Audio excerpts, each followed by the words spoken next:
We're very happy to receive the award because we're totally committed to farming and agriculture, and we're making a difference in the Minnesota wine industry.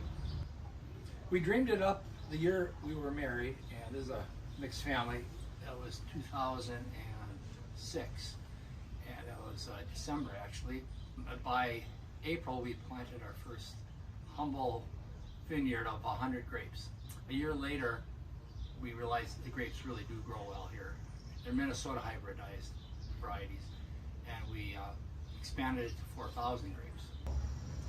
Yeah, at one time, my father owned the entire hillside here, but he passed away prematurely, and we sold off, and I was able to keep the 50 acres, and I'm very happy about that. And it's enough for us right now.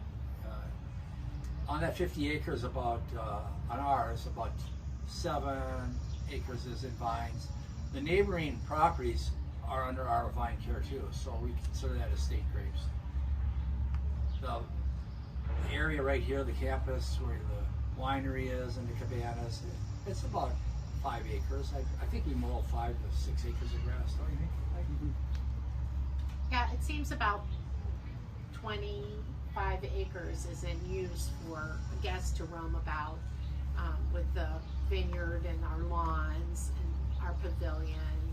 We have a patio, so there's always, even when we're very busy, it doesn't seem like it's crowded because there's so much sprawling space for people. It's a great place for families to come because the kids like to run around, and so yeah, it's we're using as much of the land as we can. The thing that I like about being here is that we're starting a new cultural thing for Minnesota that is still pretty new. We're getting a chance to educate people about wine, to make Minnesota grown grapes taste the best they can, to make new wines that people have never tried before, and to give people a place to kind of get away from everything that they're dealing with in their everyday lives. Enjoy nature, enjoy some music, food, and enjoy the wine. This year we put in a pond. We just like to beautify things. A couple years ago we put in a pavilion for entertainment. It's a nice covered space with the sides all open up, so on a day like today you feel like you're outdoors. We're adding eating options for our guests to come and have casual dining, and this year we've added a fine dining option at the lakeside. We're very pleased with how that's going. When we originally started out in 07, we had 100 vines. Now we're quickly growing every single year. We've added an additional 7 acres to our management this year alone, and altogether we're close to 40 acres of grapes, which is the farming part of all the wine in a large respect. And we are the largest vineyard and winery in the state.